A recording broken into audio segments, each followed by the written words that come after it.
Welcome back to Solo Dev.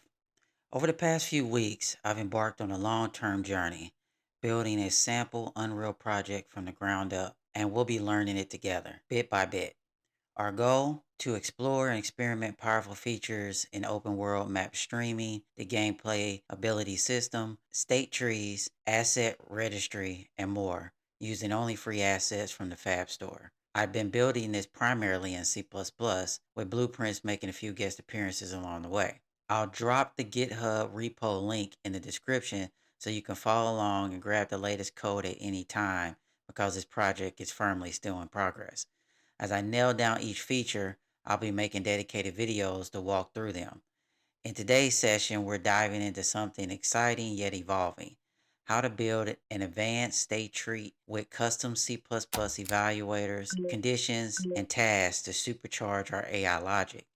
We'll also go hands-on with debugging tools and tackling some common pitfalls. And just for a cherry on top, I'll show you how I wired up a custom C++ AI controller to drive our enemy character through the state tree's brain power. Let's dive in. But remember, this is a work in motion, and I can't wait to see what we build together next. All right, team, let's dive into the source folder. Here's how things are organized under the hood. All of our header files live in the public directory. This is where we declare our interfaces, reusable structs, and class definitions. This structure means if another module needed to include something, this is where I'd look. The heavier stuff, the CPP implementation files, live in the private directory. This keeps our modules' internals encapsulated and clean. Unreal's build system makes this distinction so that only the public folder gets exposed to external modules, while the private stays internal, keeping implementation details safe and tidy. I've gone one step further and grouped the code into function-based folders like AI, controllers, state tree, characters, etc. So you can find related code quickly. And if a class is really tiny, I'll keep its implementation right in the header. Cuts down on file clutter and speeds up iteration. Cool. Now that the structure's clear, let's jump straight into our state trees. Before we build anything with state trees, first we need to make sure the state tree plugin is enabled. In your Unreal project, go to Edit, Plugins to open the Plugins window. Use the search bar and type in state tree. You should see entities like state tree and gameplay state tree. Make sure those boxes are checked. Unreal will prompt you to restart the editor. Go ahead and do that to activate the plugin.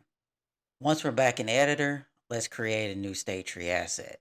In the content browser, right click and bring up the context menu.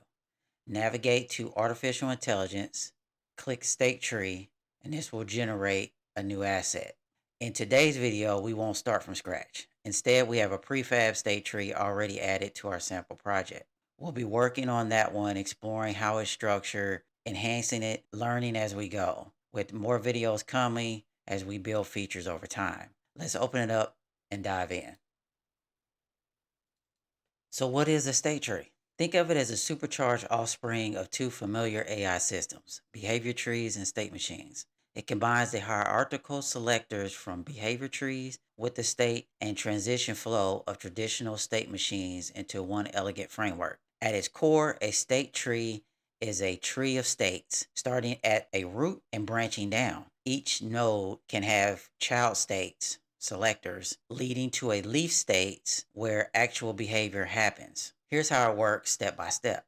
On start, it implicitly enters the root state, then evaluates its enter conditions. If they pass, it descends into child states, checking their conditions and continuing until it hits a leaf state. All tasks in the active branch from root down to leaf run concurrently, staying active until a transition fires. Transitions can be triggered by task completion on every tick or by custom conditions, and they can point to any other state in the tree. This combination lets you structure AI logic with clear, reusable flows. You get flexibility, high performance, and organized behavior without decorators, blackboards, or the clutter that comes with them. In essence, a state tree gives you a data-driven, modular, and visual way to author AI.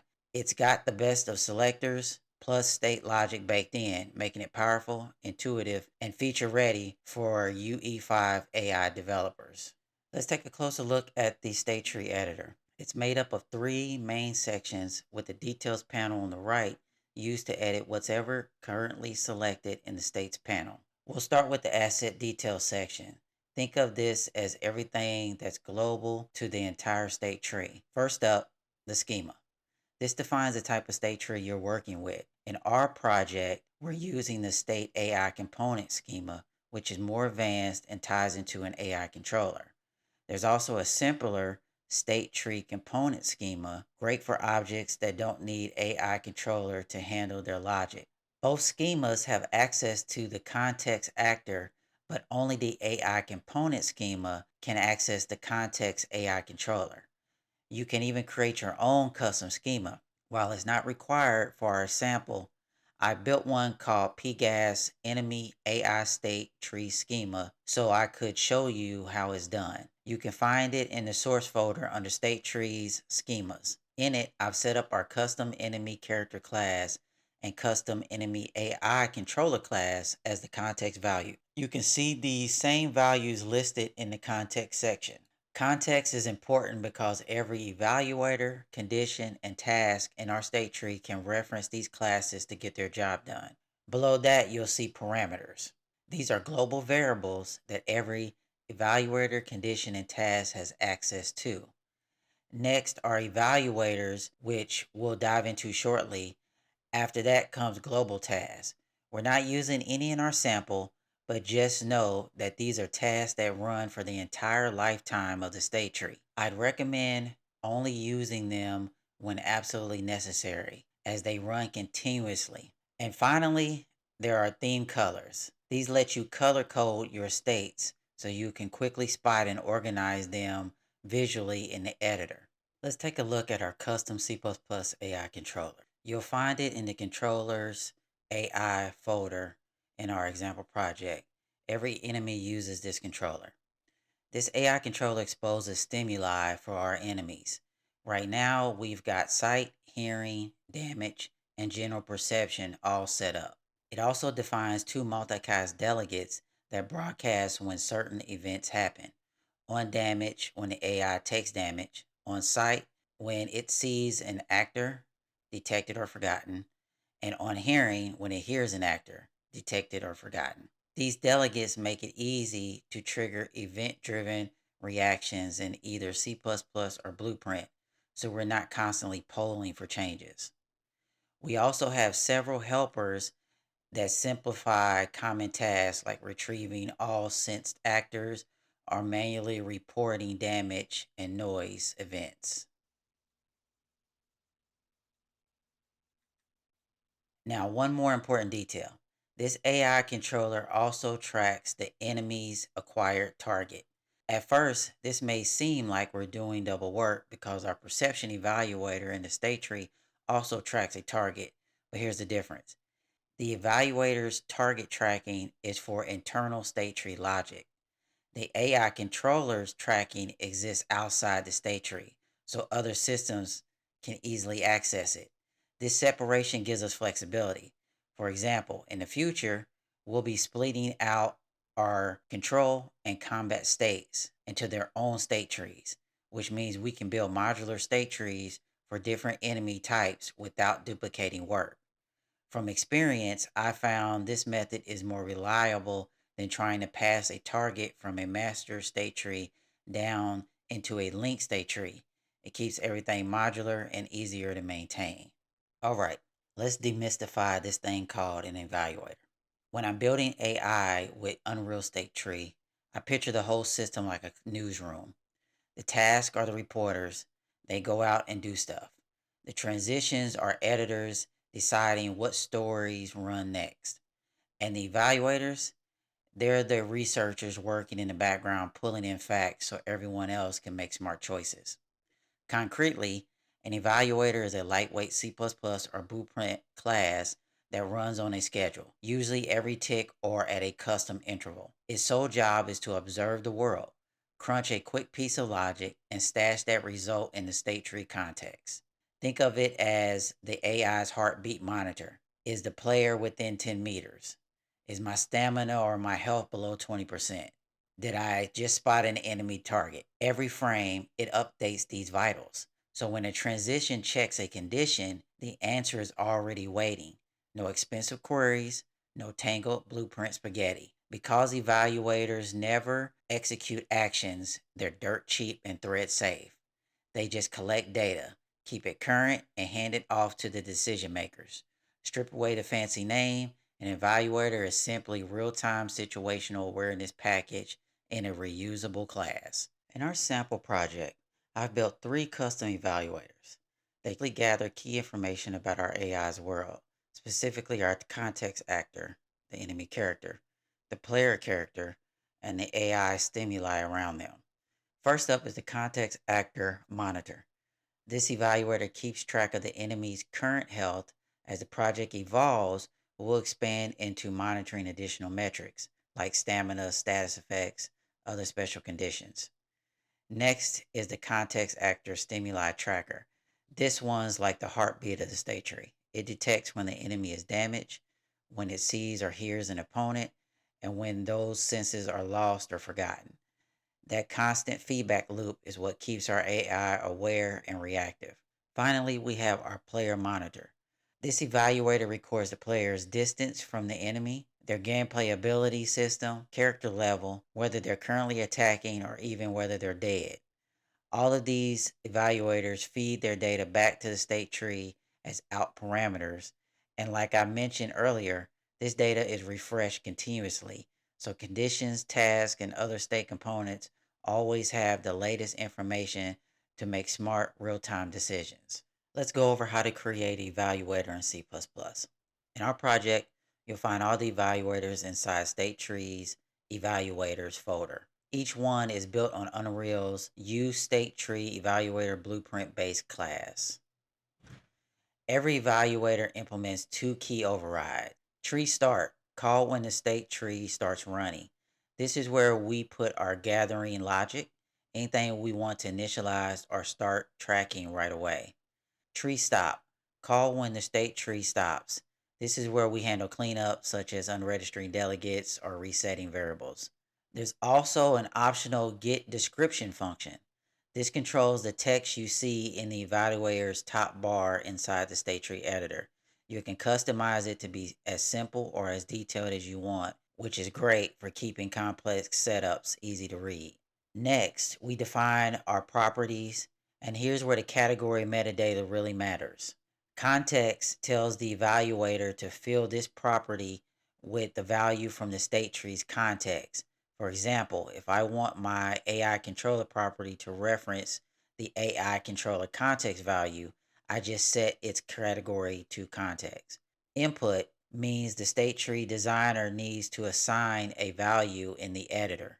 Output means this property will be populated by the evaluator and made available to the rest of the state tree. In the editor, these show up with helpful little context in or out badges next to the property name, making it easy to spot their role at a glance. While I'm using C++ for all of our evaluators here, you can absolutely build them in Blueprint as well, using the same underlying concepts. Let's walk through the anatomy of a state tree, one piece at a time. First up, a state. Think of a state as a self contained unit of behavior logic. When the state tree runs, it selects a root state and potentially drills down into child states based on enter conditions. Once selected, all states on the active branch from root to leaf become active at the same time. Each has its own task and potential transitions. Next, the custom tick rate. A custom tick rate controls how frequently the state tree reevaluates rather than running every single frame. For example, setting a tick rate of 0.25 means the state tree updates every 0.25 seconds, i.e., 4 times a second. This helps reduce overhead if your logic doesn't need constant checks. What's a condition? Conditions are logical checks that gate logic. An intercondition controls whether a state can become active. A transition condition decides if and when the state should move on to another state. States only active if their enter condition passes and transitions fire when these conditions are met. So what about tasks? Tasks are the conditions or behaviors performed while a state is active. They run concurrently across all active states in the branch. Tasks can also produce outputs like setting a target, triggering an animation, or updating context values, which other parts of the state tree can use. And finally, transitions. Transitions define how and when the state tree moves from one state to another. They can trigger based on task success or failure or on custom events. The state tree checks transitions starting from leaf state up toward the root, and the first valid one will guide the next selection. Now it's time to walk our state tree and see exactly how we created it. From our root, I've created three main states. I like to do my state trees this way so that it helps me organize the state tree as I'm building it. The first state the tree will come to is idle. Idle state is also my fallback state. The reason I do this is because in other states, if the state tree is to fail, the state tree will automatically go back to the root and then start downward. If that's the case, I want a state that we know the tree can move into. If we do not, and none of the states match any of our conditions, then the state tree will error and stop, which means your AI will just stand there or stop functioning because there's no state tree at this point. So this gives us that protection with that idle. Naturally, you would think you would use a delay task in the idle, but we do not need to, as our animation blueprint for our enemy is idle. So we do not have to put a delay as our character is standing. All we do is we set the max speed, walking speed, to 200. We have set a custom tick rate to 0.25. So 4 times a second, we will process our task. For our transitions, we want to be able to transition to the other two main states, patrol or combat. And since those are event driven, basically our tree is going to be going back and forth between root and idle at all times because it can't go into patrol or combat without an event being fired first. If we're in the middle of the idle processing, 4 times during a second, it's going to run this task and then check our transitions. Within that checking of the transition, if the event is fired for combat and we're saying the gameplay tag state tree event dot attack, we're telling the transition to move to combat. We do the same for patrol with a priority of normal if we get a patrol event. So next we have patrol. Our first state that has an enter condition, we're telling it it's required event to enter, which is our patrol event. You can click the plus here and add other conditions. All of these are built-in conditions other than the two that we have here. So I've created our own category PGAS for our sample, and we've created 2 conditions. We'll go over those in a second. One is compare gameplay tags, and another is character armed, which you'll see in combat while we use that. But there's others like a bool compare, distance compare, float, just random, hashtag, so it's tag container, different things like that. As an object valid, we use this one also within our tree. The required enter to event is built into each state on the editor. So that comes predefined. You see it's always there and you click it on if you want it. So we're only using on 2 of our states. We're not providing any payload. We want to consume the event on select. So when it's selected, we consume the event. Our next state, I call it move to random location. It has a custom tick, 0.3. So basically about 3 times a second. And we're performing 3 tasks. Now here's a little gotcha. When you create a new state, the tasks drop down or the task sections always set to any. This can wreak some havoc at times, especially if you're using debug task. So there is a debug task here. I've created a custom one as well, but there is a debug text task. If we were to put this in here and all these tasks somewhat run at the same time, kind of based on how you build the task. But if we have it set to any, that means whenever the first tag completes, it's going to go and try to transition. Most of the time, that is something you do not want. Most of the time, you set up these tasks and you set them up in order that you want them to run. And so setting this to all means all the tasks have to complete before we try to transition. So that is something to remember. In this move to random location state, we're setting the actor max walk speed to 200. We are then calling our get random location around the actor, radius 1000 units. We can change the units if we like. We can say 2000, but we're patrolling, so we'll keep it at 1000. We are specifying an out parameter because we're telling this task to get me a location that I can move to within 100 units around where I'm at. Outputs that random location. And then we use a move to task to move to that random location we got from the previous task. When we set the destination to random location, which is our task, the random location task, and then random location. When we set it to that, the state tree knows I need to wait to get this random location from the previous task. When it gets it, it's going to run this task, and then there's a lot of other properties and things you can set, settable radius, move tolerance, things like that. If you're moving directly towards an actor, you would set the actor and the target actor, and you wouldn't set the destination, and it's just going to move towards the actor, which we'll see in our combat state. Once those complete, we're saying on state complete. Now the state is complete because we've run all the tasks and we've told it that all the tasks have to run to be completed. Now our task is complete. We're just saying go to the next state. So there's choices up here, or you can jump directly to a state within our tree.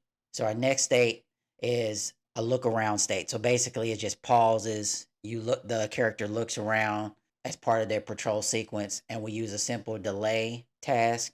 We're delaying for 5 seconds, give or take 1.5 seconds. Once our state is complete, we then transition back up to the move to random location. So that's our patrol state. Our combat state requires an event to enter, and it's our state tree.event.attack. First thing we're going to do is determine if the character or the enemy needs to draw its weapon. I don't have this on the tick because it should only enter this state one time in the combat sequence, and that's only if the weapon is not drawn. So you will see when we run the game in our sandbox, the player or the enemy has his weapon holstered on his back.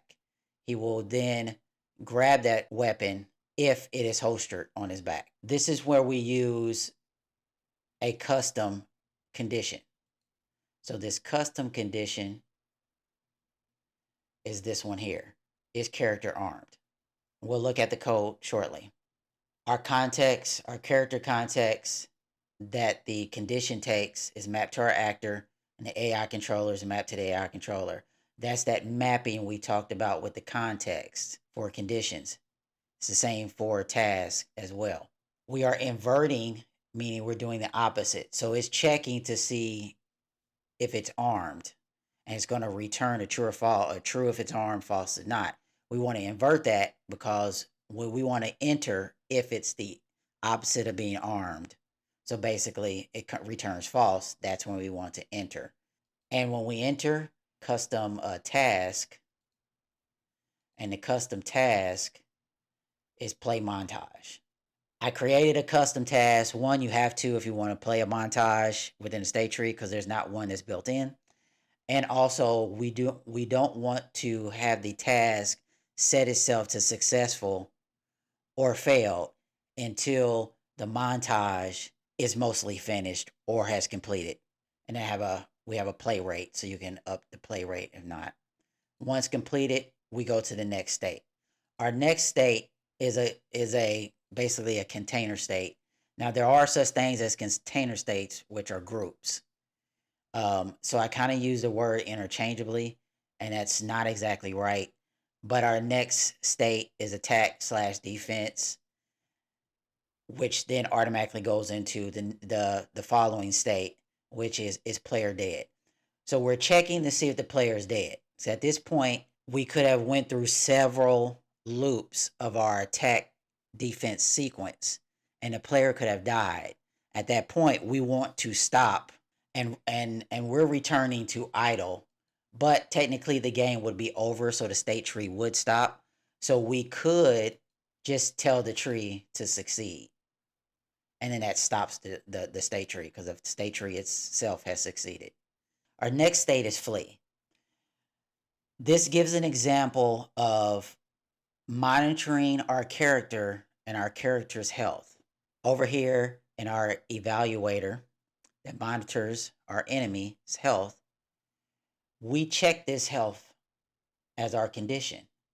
So we've set it here. So you can go into your evaluator. Your evaluator names are listed here. You can select the property you want to evaluate. For our example here is current health. And we say 20. And then we give it the less or equal. So if it's less or equal than 20, we want to flee. It also runs an EQS query. So let's look at that. In the task, we run an EQS query. Here's our query, flee location, which is simply generating a path around our context. Our context is the querier, so that will be our actor, our state tree, and our state tree's actor. Path exists. We check to make sure it exists. And then we want to make sure that we are the path that we're checking, the paths that are available are away from the player. So we have a player context, which is a C++ player context. We'll look at that shortly as well. And we want to make sure that we are moving in a distance away from the player context. So that's what this flee EQS query does. And so our query owner is our AI controller. Our result, so EQS queries return a result. And so when you use this task, you have to set a EQS result value. So that's what our global parameter is here. We could have used a local parameter and set the local parameter and then use the local parameter in the move to, but I set it up as a global for future expansion, as I have an idea of what we're going to do when we in the future. And so I wanted this to be exposed outside of this state. And that's simply how you run a EQS query. When we look further down the tree, I'll show you what the query config looks like. We set our max walk speed to 400 because we want them to run when they're fleeing from our player. And then we use a move to task, and we use the destination as our public flee EQS result. And that's what the flee does. On complete, we loop back to our top attack defense state, and then it reevaluates again. This will allow enemy to continuously flee if need be.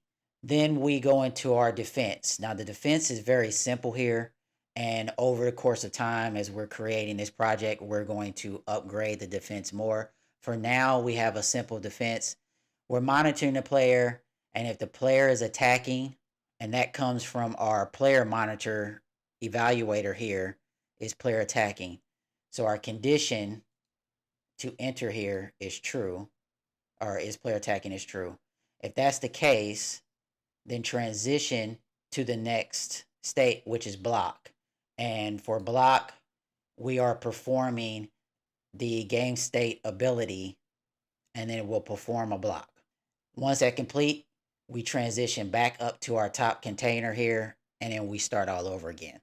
Now we're kind of getting into some more meat of it, of the actual enemy attacking. We want to make sure that the enemy still has the target acquired. So we have two states here that handle that. Using the condition is object valid, and we're checking the acquired target on the controller. We could check the acquired target here on the evaluator, but we also know our evaluator sets the acquired target on the AI controller, so we can just use the AI controller. This also means if something outside the state tree affects that acquired target, that outside code is going to target the AI controller's acquired target because it will not know anything about that state tree's copy of this evaluator that's running. So it's best to use this one here if you plan to have outside code affect that. And if it's true, if that is a valid object, it's not a null pointer anymore, we want to continue. If it is a null pointer, that means we no longer have that target. That target could have been forgotten because the enemy can no longer see that target. And when it used perception to move to the location it thought the target would be, it's no longer there. Or it lost the hearing of the target. Either way, it's no longer there. Then we want to move into patrol or idle states. Whichever event that we're using, we want to move into idle or patrol for the transition. Our task, we do have a custom set focus task, and we're telling it to erase the focus. So we want to remove the evaluator's acquired target as well as the acquired target in the AI controller. We want to take it away. So now we want to move into a patrol state. So we send that state tree event patrol, which then will cause the state tree to start running our patrol branch. That's what happens when we lose our target. Now, if we have our target, now we want to attack. So we're using our set focus. So our set focus tag, or we have a set focus state, which has a simple task of set focus. So we're setting focus to the acquired target. And then we transition. Now, here's an example of a gotcha that you may want to, look out for. If your code, you're building a state tree and it's not acting the way you want it to, those two things, here's the two things to watch out for. The one that we talked about earlier with the any task. The other is transitioning properly. A lot of times you will want to use, and rightfully so, the enter conditions. But there are times when the enter conditions don't work as expected. So it's best to use the transition and the conditions from a previous state to move into the next state. So we have a group here with move to or strafe target. Basically, this group is our movement to and or around the target. So from when we set focus, so we've acquired our target, we pulled out our weapon, we set focus to our target. Now we want to calculate the distance between us and the enemy so we know if we need to run towards the enemy or we are already engaged with the enemy, so we need to strafe around the enemy and make ourselves harder to hit. Well, we've got that information from our player monitor because it tells us the distance in our evaluator, the distance to the player. So what we're doing in this state transition conditions, we're saying if the player evaluator's distance to player is greater than 250 units, I want to transition to close distance between target. If it's less than 250, we are already within striking distance for this character and this character's weapon to the player. So we just want to transition into strafing the player. So just remember, if your inner conditions are not responding the way you want them to, look at the previous task and put those conditions on your transitions, and that should work for you. So our close distance simply has two tasks. We update our speed to run to move to the acquired target, which is our player. So as you see here, we're using the target actor and not a destination.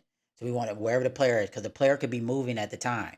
So it will chase the player until it gets within 125 units because that is the acceptable range. If it's above 250, we're telling it to close in to within 125 units.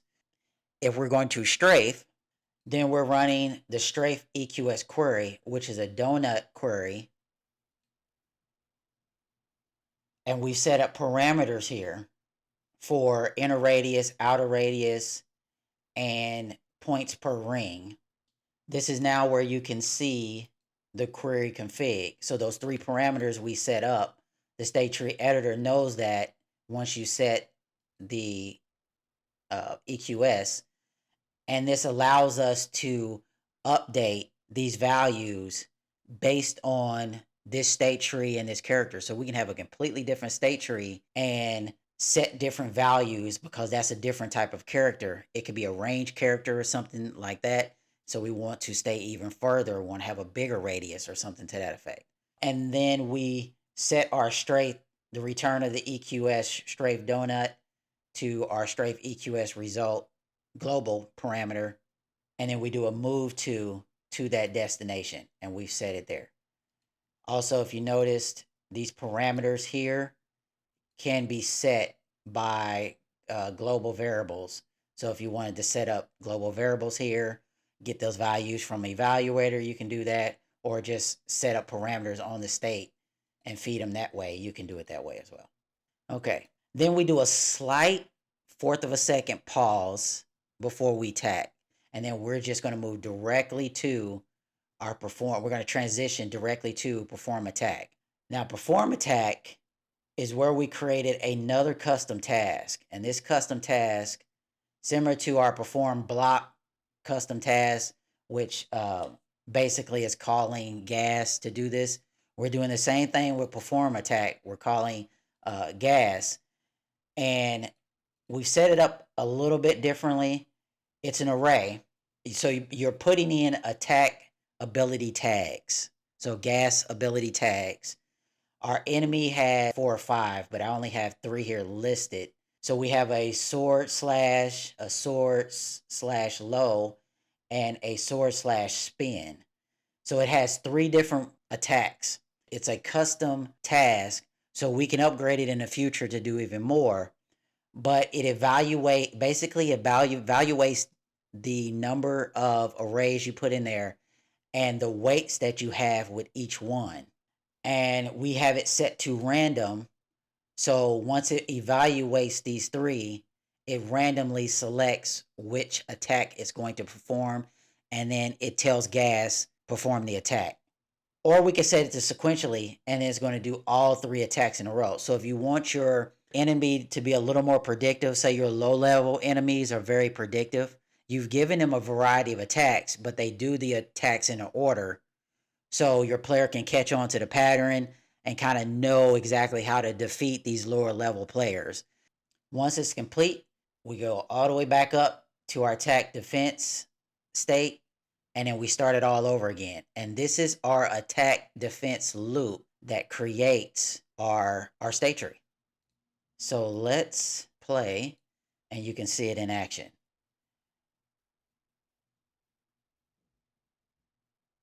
Okay, let's show our senses. So as you can see our senses are set. That's out of bounds. This one is within our hearing. And once it sees us, it pulls out its sword. It comes directly towards us, pauses, attacks. Pauses, attacks. And so as you see, it's attacking, it's strafing, it's using its different, oh, got a little bug there. It's using its different abilities that it has. And it's going to keep following us around, continuous attack until one of us dies. And lastly, we'll close the video with showing how to build our conditions and tasks in C++. So you saw that we had 2 different conditions that we built. We didn't use the compare gameplay tags, but I built it because I think we will use it in the future. But we did use is character armed condition. All conditions are based off a use state tree condition blueprint base. And it has one overridable function, which is test condition. And so we just check the character, which is, I call it character, but it is the context actor. We're checking the context actor, and we call the function is weapon equipped, which is a function on our character in our character class. So we have a, let's see, character, enemy character. All our characters are based off of our base character class, and then our player and our enemies have their own different classes, and we have a function uh, within here is is weapon equipped, and so it's calling this to determine if it has equipped a weapon or not, and then based on if it's inverted or not, how it returns true or false. And that's all it's doing in that test condition.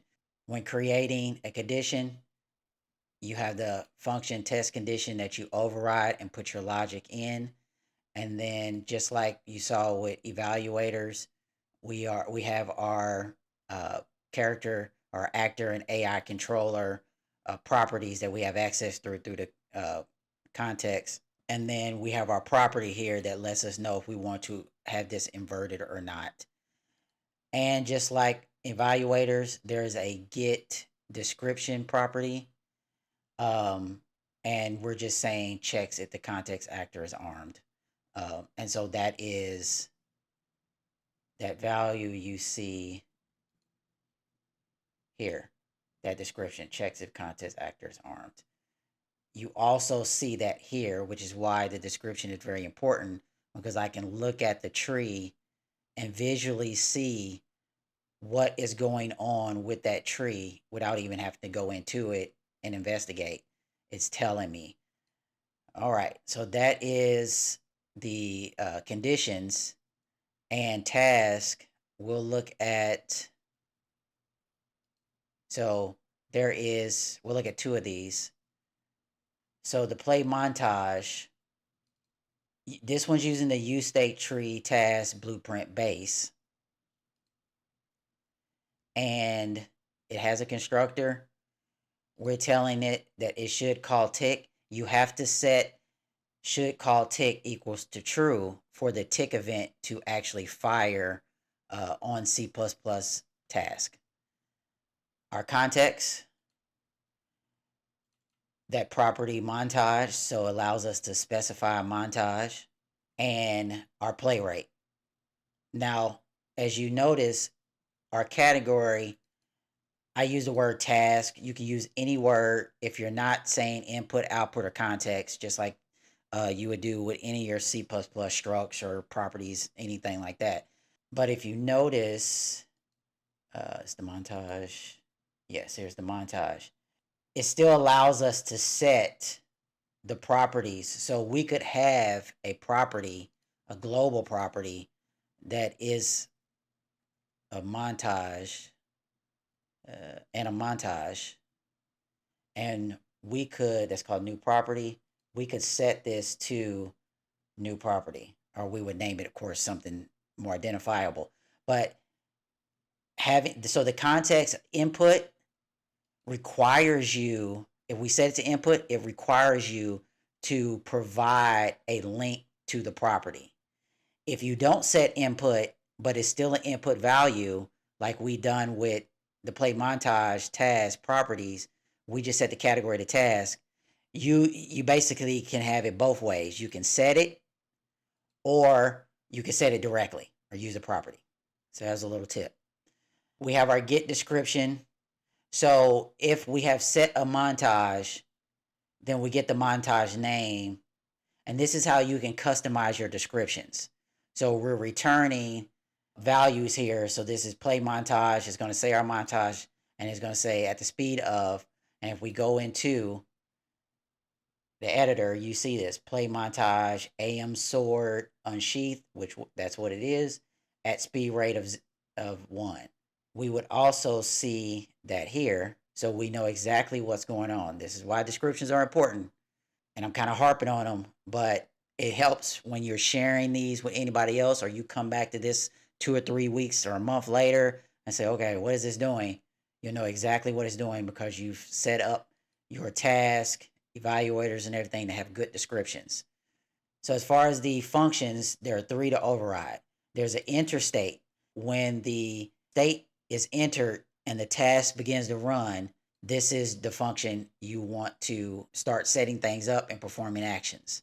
So if we don't have an actor or a montage set, we're going to say that this is failed. So we're returning failed. We don't want to go any further.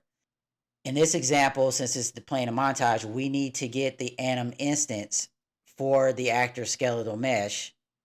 Once we get that, we are then setting up event bindings. So this is to bind for notify, anim notify events.